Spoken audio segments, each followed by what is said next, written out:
Hello, Queens, and welcome back to the podcast where we have a very special gal on today's episode. And P.S., if you are unaware, we are in the middle of our very first podcast challenge called the Queens Takeover Podcast Challenge.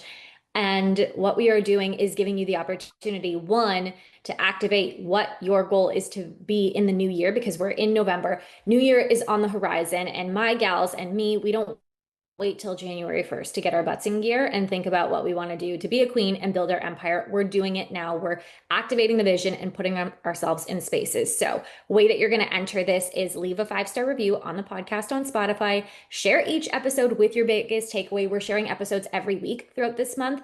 And let me know that you're in the podcast challenge. You could win the one-on-one 1 week intensive where we're going to be me, you, jamming together on what it is you're here to create in the new year and the plan to make it happen. So I'm excited. Let's go into it. We have an incredible gal here who is truly a queen taking over.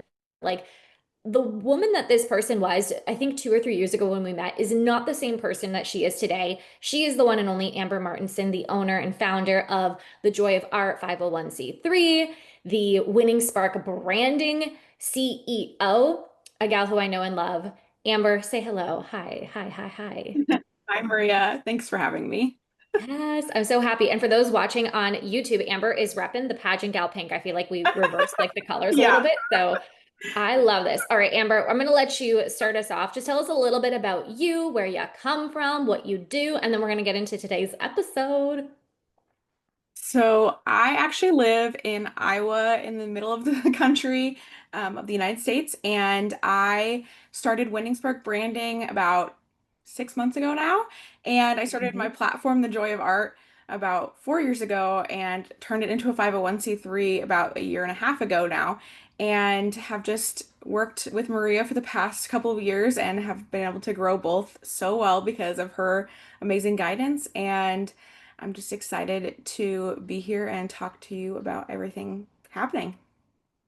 Oh, well, thank you. And I want to emphasize that because, first of all, I feel like you've lived like 5 different lives in the last year alone with the things that you're doing. But I also really want to emphasize the fact that you're from Iowa. Like, and how easy it could probably be for you to have like small state mindset or small town mindset. Because I don't think, and I've never been to Iowa, so correct me if I'm wrong. Like, are people in Iowa, are they doing a ton of pageants? Are they starting like branding businesses? Are they going to New York Fashion Week? Like, are they doing that on the reg?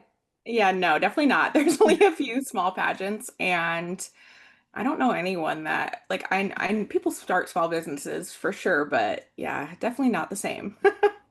Yeah, I love it because I've just noticed that that's never something I've heard you say, like, oh, I can't do this because I'm from Iowa, or people from Iowa don't do that. And it can be hard, right? When you're seeing the state around you and what people are doing or not doing, and you could just be so conditioned to stay where you're at. But we'll chat a little bit about what it's taking you to get to this point where you're not just in pageants, you're not just doing your platform, you've now started your own business, you're helping other women with their branding, with their social media, with their businesses, and we're going to get into all of it. But I really want to emphasize and ask you first, Amber.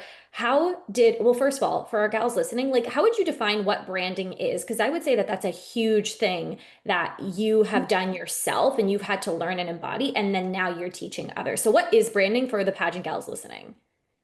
Well, technically, branding is just creating an image for a platform, a business for yourself. When it's online, it's all about creating a logo, typography, which is font, colors, a color palette that matches your brand and everything you're about. And it's just really about embodying one single thing. It's kind of like when you walk in to Victoria's Secret.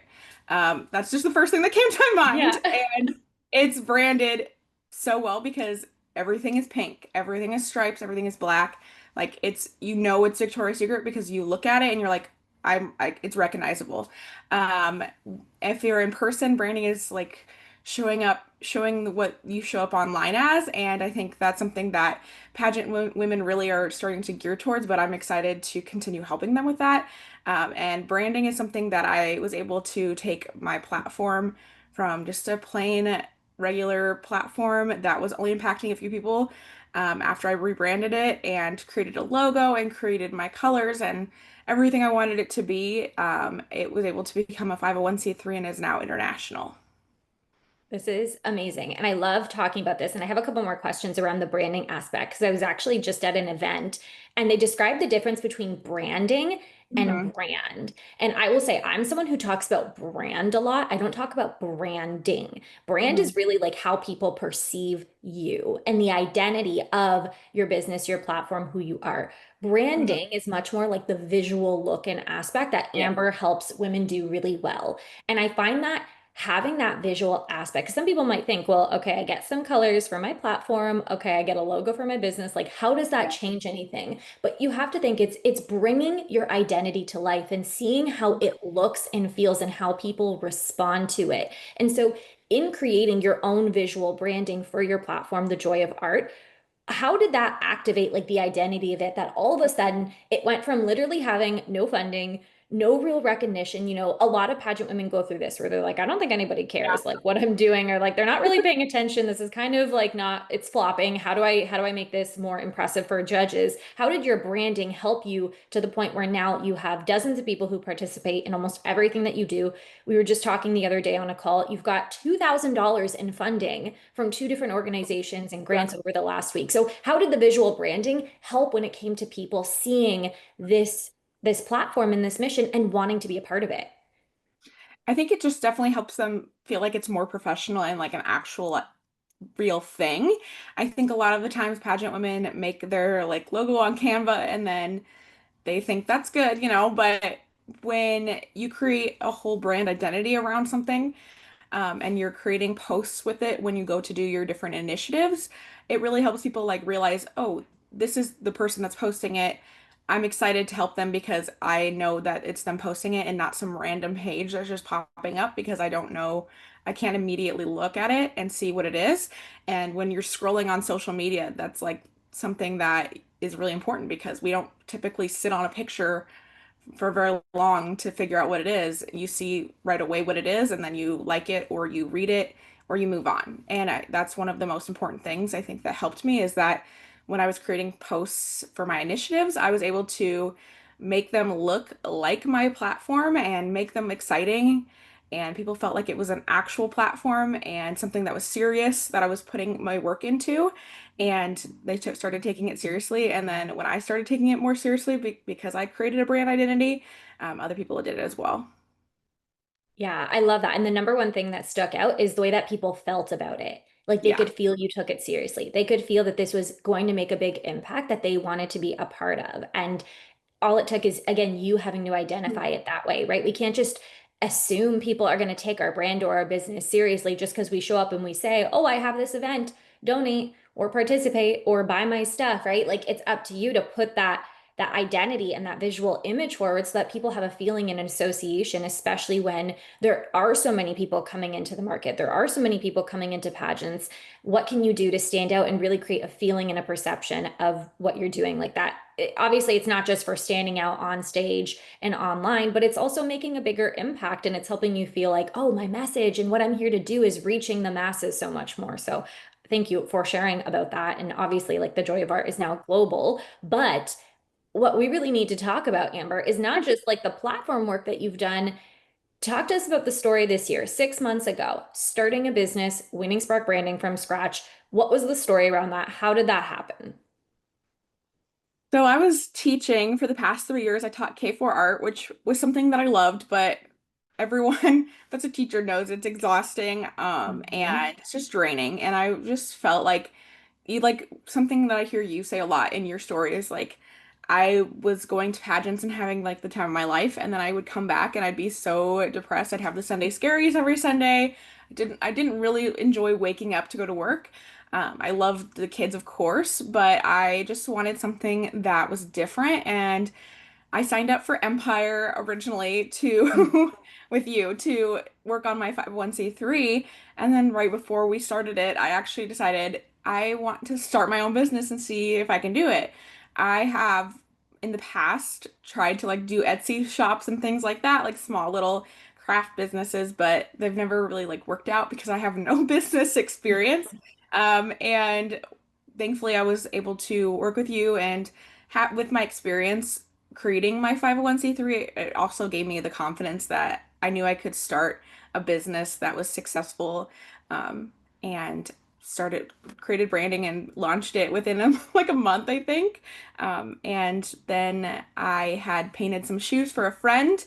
And at the pageant, one of the people that saw it was like, "You should host a line with us at New York Fashion Week." And that's how that happened. I just randomly had painted the shoes for someone that I was friends with, and a friend of theirs saw it and invited me to New York Fashion Week to show with them. And since then, it's just been great to be able to connect with so many women, help them build their websites, help them build their brands, help them create custom shoes, and so much more. So I'm really excited. Amber, there's so much to unpack there. You're like, yeah, and then I was in New York Fashion Week and just hosted a line there and started my business 1 month, Yeah. no big deal. And that's what I mean. Like, honestly, when you start building, like I say, pageants are really like a gateway to growth. Mhm. Business 10x is that because like your really back is up against your wall. Like, there's no limits. What are you here to do? What are you here to create? And we're gonna go through all of these things. And it is amazing to see what you've done and like the risks that you've taken and the way that you've bet on yourself. And I love it. I was actually on a call with a client yesterday, and she was telling me that she resonated so much with a post I made about how I didn't leave nursing because, like, I didn't, not that I didn't love nursing, but because I Yeah. wanted to get my nails done. And she was like, yes, Yes. she's like, I want to get my nails done. And she's like, so she actually also left nursing and now she's doing real estate. And I was like, let a girl like get her nails done. And like, For it's so real. hard when we have to hide like parts of ourselves or take it away because, and I get like you have to, I totally get, and I respect like the workplace and the industry and stuff. But when you're a Mhm. queen who like is also a serial entrepreneur, like starting little like side hustles here or there, like, and you're done settling, like you're ready to build an empire. And that's what we do. But I want to know, like, do you ever miss teaching? Do you ever have parts of you where you're like, okay, like if I had to go back, I would, or I kind of miss some parts of it, or like what's your feeling about it? I would say like I definitely miss the kids and like how much love they I had for them and how much love they had for me. And like sometimes and I also miss obviously the people I worked with because they were great. But I definitely don't miss I'm not a morning person. I definitely don't miss the early mornings, but yeah, I and the amount of work I had to do for the little amount of pain I got. And I'm thankful that I get to teach classes still here in town with my 501(c)(3). So I'm still seeing those some of those kids that I got to see, and I live in the town, so I see them out in public sometimes too. So um, it's kind of like a win-win situation. I still get to see them and but do something that doesn't feel like work because it's so fun to do. Right. I love this. And I also love that you still get to do a little bit of the teaching, like when it comes to your art studio and seeing the kids in that way. But you're like, y'all are getting the better parts of me, not the parts of me that had to wake up at 6 or 7 a.m. and roll out of bed to get here early. It's like you're getting the part of me that's lit up, that's like literally feeling the joy of art and the work that you get to do. So you get to have the best parts. But obviously, yes, it's fun. It's New York Fashion Week lines. It's helping women bring their brands to life. But was it scary? And like what part of it was scary when you started? And yeah, just in the beginning. Yeah, it was terrifying. And it's still scary. I think that it's just like the most scary part is that like I'm really like putting all of it in all in. I'm going all in on it and I don't have another full-time job. I kind of have a couple part-time jobs that are like just to make sure I make just enough money right now, but you know, I wanted to have time to work on this business and I didn't feel like I would be able to do that if I got another full-time job. And so that's like the scariest part is that I'm really relying on this business to bring income in and I'm thankful that I have been able to survive so far on that, and it's just getting better as each month goes by. So that's great. Yeah, and that's normal, right? Like people can Yeah. see it and be like, Amber's killing it. Look at her social media. Look at what she's doing. But yeah, like there is a lot of fear in it. And I will say, like, I've been doing my business full time for almost 2 years now, running it for almost 7 years. And I still worry. Like some months I'm like, Carlos, like don't buy anything extra. Everything might flop tomorrow. Like, and you just build more self-trust to know that you are gonna find a way. You are gonna figure it out. You are gonna get Mhm. resourceful, like getting jobs. Like there were times when I had 2, 3 jobs plus doing the business. And then there were times when I went full time in nursing and people would have saw that and thought like, oh, that's great, Maria. Like you're going, I'm like, no, I'm going full time in nursing so I can make sure my business works. And I'm like, this is Yeah. not full time. Like this is just right now. And within 11 months, we ended up leaving nursing completely. So Like you do what you have to do when your back is against the wall and when you don't have a way out. And sometimes that's like the only way that you actually get to experience, like, okay, I'm going all in for this. And not to say that you have to do it that way, because some people probably don't have that same risk tolerance. But like Amber, Yeah. you're competing in pageants, like you have a house, right? Like you have all the reasons to say why not. And you're like, well, we're gonna do this. And you know what? If it flops, like I can't say I didn't give it my all. And yeah, so I just respect you so much for what you've done. And yeah, that it is scary for people that see like your stuff online, just realize like there's a human behind it doing it all. And Yeah. I think not yeah. having a backup, I think not having a backup plan, like just being like, I'm gonna do this is like also something that has helped me because it like really forces me to like work to get clients every month, you know? So in a way it helps as well. Yeah. What part of pageantry do you think helped you when it came to business? Because I feel like there's such similarities.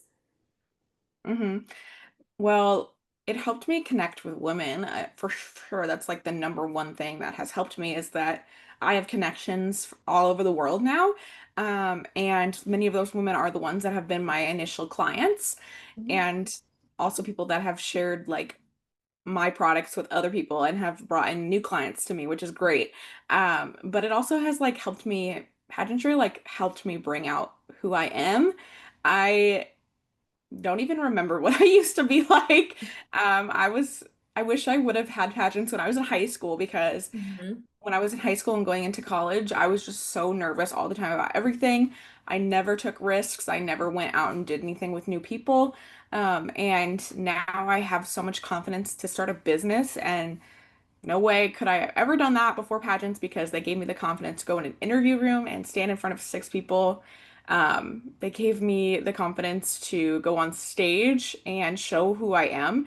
And I don't know if I would have gone to New York Fashion Week without pageants Mhm. either, because that's where I met the person who got me the line in New York Fashion Week as well.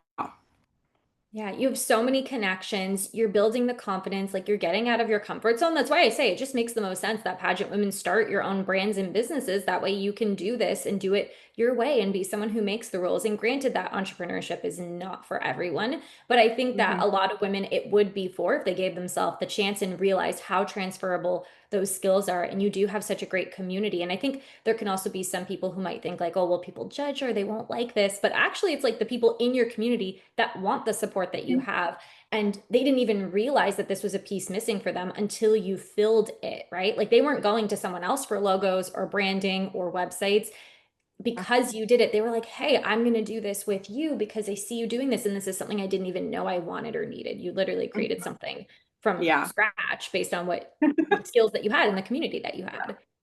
Yeah. And pageants like the social media aspect too. Like once you start taking pageants seriously, you really should be taking your social media seriously. Mhm. And like those skills really transferred also to business. Like social media is something that pageant women can easily take and create a business with too.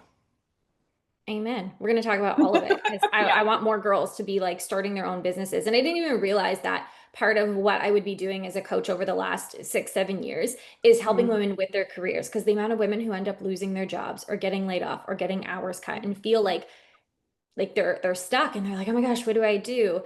And they don't know how to be resourceful, or even like in relationships, with losing relationships or partners who were supporting them and now aren't. Like it's just such a valuable skill that nowadays like women need to know how to support themselves. It's like non-negotiable for me. So Yeah. you're doing it. But I also want to like talk about something a little bit lighter. I want to talk about New York Fashion Week. Okay. Because I went to New York Fashion Week in 2021 when I won the International Royal International Miss title. And it was a great experience. It was fun like getting to just be there. I say if it's something that everyone can do at least one time, whether you have a title or not, go and do it because New York is just like the land of opportunity and connections and people. Amber, how the heck did you end up? I know you said like you met someone and you're like, okay, they said launch a line, but like, what was it like being there? Like at any point, or has it hit you? And what was it actually like to be like, okay, I'm doing a line in New York Fashion Week, and P.S. she's doing another one in a couple of months because that's the girl that she is. But what was Yeah. that like to say, okay, I'm gonna do this? Just how did this happen? And what was it like to prepare for this? Yeah, it was like 3 months before New York Fashion Week because I made the connection in July and Fashion Week was in September. And so got on a call with her and I was like, I don't know if I can do this. And she was like, you definitely can. And this is how you do it. Talked about the fees I had to pay as a designer. We talked about how to get models and things like that. And I was thankful that with my connections in the pageant world that I was able to get 10 different women to sign up to come be a model for me at New York Fashion Week. And then working nonstop on the shoes in those couple months was crazy. I am thankful that I am starting way ahead of time this time because I would work like 12 hours a day on the shoes to get them done. And this time I'm trying to do 15 shoes instead of 10, which is going to be interesting, an interesting thing. But once we got to New York, it was crazy. I have been able to travel so much more because of pageants and my business already, and I love traveling, so it's really cool. It just kind of felt surreal and like, oh, I'm just doing this, like I'm just going to New York, casual. It was just such a unique experience to be in a completely different environment than where I am. I've never been anywhere like New York, and it was just so cool to see so many different types of people coming together for New York Fashion Week. I didn't get to meet any celebrities. I'm kind of sad about that, but it's fine. But got to help set up their runway and I got to meet a few people with that. We had an open casting call and had like over 100 women show up for that, over 100 women and men show up for that. I'm thankful I didn't have to have anyone cast for that because I already had all of my spots. But that was really cool to like have that many people want to walk in the show. And I also met people from like that own their own businesses. I met a photographer that like freelanced for Vogue, which was really cool. I know. I was like, huh. And then I had I had people coming up to me and saying, "Your shoes are amazing. Like, I cannot wait. We're so glad that we modeled for you. We get to keep the shoe. They got to keep the shoes that they modeled for me, which is really cool. It's a great part of like the price that they pay to be in the show. And then I had my shoes shown in different magazines as well. I think two or three different magazines, and one in physical print. So that was really, really exciting. And I'm just excited to go back to New York and experience so many different types of places. I only got to go to one art museum while I was there, and I want to go to a different one when, when I go again. So, It's like the cool. I feel like you are the celebrity, by the way. Like that the other people got to meet doing this. Because again, it's one thing to walk in New York Fashion Week, another thing to like host your own line in it and like hear that. Yeah, it wasn't just done. Like you had to work for it. You had to paint the shoes and make them and work the 12-hour days. And P.S. mhm. Getting a pair of custom made shoes for New York Fashion Week. When I went, we got this fitness outfit, and mine was awful. Like awful. Came home. It was donated to someone who needed it. It was not Oh, great. I would kill to have a pair of custom shoes that I get to keep from that. So, what an amazing gift that someone gets to give themselves. And something that I do want to mention is that and first of all, I think you only had 2 months. It was definitely not 3 months. It was yeah. like less Yeah. than Thank less you. than 8 weeks to go Yeah. for filling this up. And I think the biggest thing that you had, and you said it, was that the girl that had connected you said you can do it. Hmm. And that is huge because how Yeah. many times would we say, like, I can't do this. This is too fast. This is not enough time. I'm not going to be able to do it. And she was like, no, I believe in you. And Hmm. she's like, no one forced you. No one like made you sign up for this and commit to this. But having people believe in you is huge. And then I remember when you came to me and you said that that's what you were doing. And I said, hey, like, Yeah. I believe in you too, but it's going to be tough, right? Like you're going to have to Yeah. work for it. You're going to have to really like grind and promote. There's not going to be like a day off moment. Like it's going to be, hey, this is go mode and it's going to be scary and it's going to be worth it. And it's so Mhm. important to have people who do believe in you and who don't buy into your fears of, oh, it's too fast or maybe I can't do it. And how did that impact you? Not even just then, but to this day, having people Mhm. who believed in you and what you could do. I mean, it just reminds me that like anything that I really want to do in life, I can do it because I have people that believe in me and I believe in myself because of that. And yeah, like it's crazy to me that like I'm just someone who can go for it now because I have that belief in myself. And already have people that are signing up for the next New York Fashion Week even that walked before because they were like, it was such a great experience. So cool to be able to go to New York and then walk in a fashion show. Like it's just like a once or twice a year experience that people get to have. And It kind of brings you out of your small world and into something bigger. And if you're gonna go to New York, like go to New York Fashion Week, go walk in a show, and then go to I'm trying to think of like all the terms, like what's her name, like the Lady Liberty, go see her, and then Statue go of to Times Liberty. Square, like make a Yeah. whole trip out of it, right? If you're gonna Mhm. do it, and people automatically just look at you like you're somebody. They're like, you're going to New York for Fashion Week, even though you're just Mhm. someone who decided from Yeah. Iowa who 6 months ago Mhm. was teaching and didn't know what was happening next. Like you just decided to go, but people look at you as somebody who is like, oh, I'm ready to take a risk and she's going to do this and look how cool it is. And people like being around people who believe in themselves. And Mhm. it's no reason why you have so, like, you've had so many people come to you and want to work with you, even though you're quote unquote newer to business. They see the trust and belief that you have in yourself, and that makes them trust you. It makes them trust themselves too. That is a soundbite right there. And one thing that I love seeing about Amber is that she's not just someone who's going to do a Yeah. she's not just going to do her fashion line once. She's like, well, I'm going to sign up even earlier and I'm going to do it in February. So Amber, now that you've done one New York Fashion Week moment and you're going back to do another, what is exciting you about the Fashion Week moment that's coming up, and why should the gals here all come with you? Mhm. So now that I've experienced making the shoes, I'm making them bigger and better this time. I'm doing some different techniques. I'm adding some unique elements to the shoes. And I really know like what's going on now. Because before I just felt like I was just like guessing and I would ask a lot of questions obviously to the person that was helping me. But I still like, didn't know what was happening.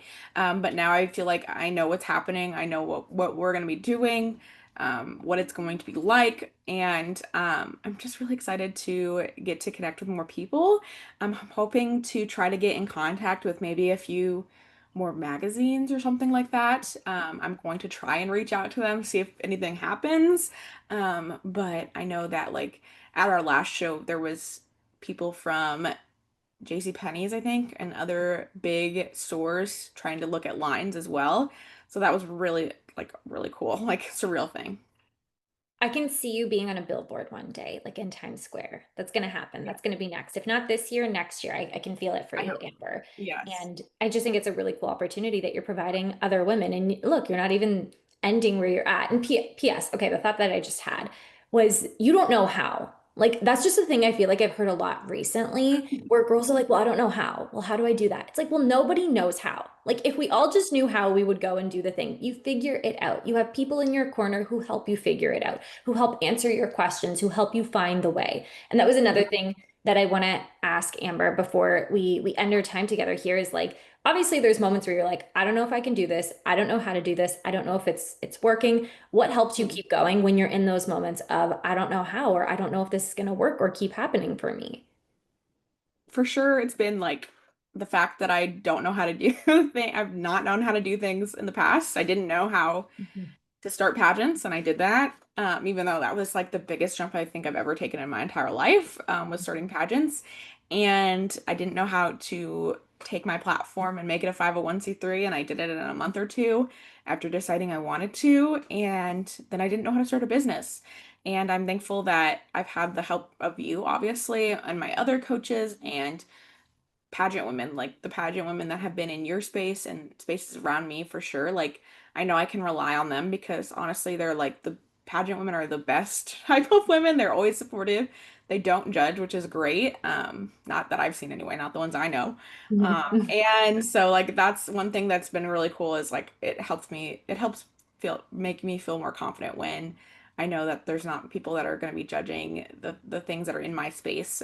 Like I would have felt when I was in high school or in college. And yeah. It's huge. Like the community around you is massive to your success, to your mindset, to going and moving forward because we're all a little crazy and we're all doing and setting really big goals and none of us know how, but we're like we're going to figure it Mhm. out together.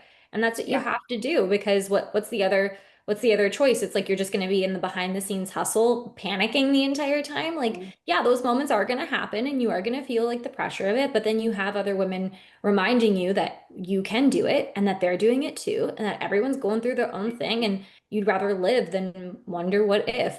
And I also think you build up a lot of trust every time you take a big risk because you're like, oh yeah, I've done it before and I'm going to do it again. It's For sure. huge. Yeah.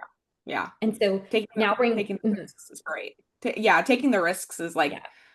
a huge confidence builder. Like when you are like, I don't think I can do this, and then you do it, and then you realize like it's possible, and like it just builds your confidence every single time. Hmm. And what would you say to the other gals listening this? The gals, the women, wherever they're at, pageants, they want to brand their platform, they want to bring a business to life, they want to make more money in their business. What would you do or tell them as a piece of advice for those who are ready to take the risk, who are ready to take the leap, but maybe on the edge? I would just tell them to find a way to do it and do it because you'll never want to go back once you've taken that risk. It's like an adrenaline high that you get every time you take a risk. And it just creates a life that you want to be in. And I know so many people that are like in a job that they're like, oh, I wish I didn't have to do this. And I'm always telling them like, you could do your business full time or like you could do this and it's just like it's not as hard as people think it is. But like find a way that you can give yourself time to really create something that is exciting to people and that you can market as well on social media. So, yeah. Just do it. Just do it Hmm. and find a way. Like that's it. If it's like we don't got to think about it, you don't got to question, you just got to, yeah, you just got to do it. And I will say, like, I have an allergy to like being mundane and average and basic. So like when I hear people saying that, but then they have these big goals, but they're not taking the risk, I just want to shake them and be like, just do it. Like who cares? Go. Like nobody knows. And this is the only life. Like what do you want to do? Look back like when you're Yeah. 40, 50, 60, 70, and be like, oh, I was too scared. Like now is the time to do it. And I have clients who are in their 40s, 50s, and 60s going after their pageant and business goals. So I don't want to hear about no fear. Well, we can, but we're gonna move forward anyways. And you're the example of that, Amber. And you're showing so many more women that they get to do the same thing. And I think it's amazing. Yeah. It's Okay, really Amber, cool. Like we got to come to an end. you're good. Mhm. You're good. No, I was like, it's You just go. really One cool. more thing, Amber. One You're more. good. It's Go. fine. It's just really cool when people tell me like that I'm inspiring them and I don't ever like I never set out to be like, "Oh, I want to be inspiring to people," like but it's just really it's nice to be the person that like it's really cool to be the person that I really would have loved to see as a kid growing up in a small town. So don't set out to be inspiring. Set out to live a life that you're proud of and that's full and Yeah. meaningful. And that's naturally what's going to inspire other people. That's just like what we're going to hound. And we could spend hours just telling you all, like, just go do it. Like, go live life, go take risks, Yeah. go. And that's how people are going to be inspired and magnetized by you. That's how you're going to get opportunities like walking New York Fashion Week, placing top five, placing top two, winning pageants, starting your own business, like living and making it all work is like you do it and you trust yourself and you take the risk. And I could literally talk to Amber for hours about this. I don't know if you know this or if I mentioned this, Amber, but you're the first person who I've asked to be a guest on the podcast because of this way that I see you moving and betting on yourself and taking risks. And I was like, we need to have you on the Queen's Takeover podcast challenge because that's really what you challenge yourself to do is be a queen who's taking over, crown or no crown. Yeah. Thank you. I Mhm. kind of wondered that. I was like, "Oh my gosh, am I going to be Maria's first guest?" Yes. Yeah, all the details in all the world. And I was like, we want Amber Martenson. And I'm excited because depending on the time that everyone's listening to this, Amber is coming down to Windsor, Ontario for the Pageant Gal experience. And she's going to be at the retreat in April, the Monumental Queen Retreat. So this gal, when she moves, when she says like be in spaces and make connections and travel and move and live, like she's not just telling you to do it. She is a walking, breathing embodiment of it. And I will be leaving Winning Spark Branding. Make sure everybody goes and follows. Go and walk for her in New York Fashion Week, please. Like, go give yourself that experience of a lifetime upcoming this February 2026, correct? Yes. Yep. On Valentine's Day is when the show is. So romantic. Tell your mans or your Yeah. partner to pay for it for you. Like, what a gift that they can give to you. I think that's Yeah. perfect to walk in New York Fashion Week. Amazing, Amber. Well, I'm going to link Winning Spark Branding and everything below. And obviously, at the time of listening to this, like the New York Fashion Week is available but maybe Amber has something else, other opportunities. So check her out. Check out her branding, website, social media. This gal is taking off and she wants to help you be able to do the same and not twiddle your thumbs and be like, why is nobody listening to me? Y'all are gals who deserve to have your message heard, to have your brands be making money, and to be impacting more people. This is your gal to help you do that, bringing your brand, that winning spark that it needs, to life. Yeah, Amber, I can't wait. peace out. Bye. Period. Okay. Thank you so much, Amber, again for Yeah. being on the podcast. Again, gals, don't forget, leave a 5-star review. Share this episode with your biggest takeaway. You will be entered to win. One lucky lady at the end of the month is going to be selected to win the Queen's Takeover Challenge based on how many points you accumulate. You get points every single time you share. So do that. Tag me at the Pageant Gal, and we will see you all in the next episode.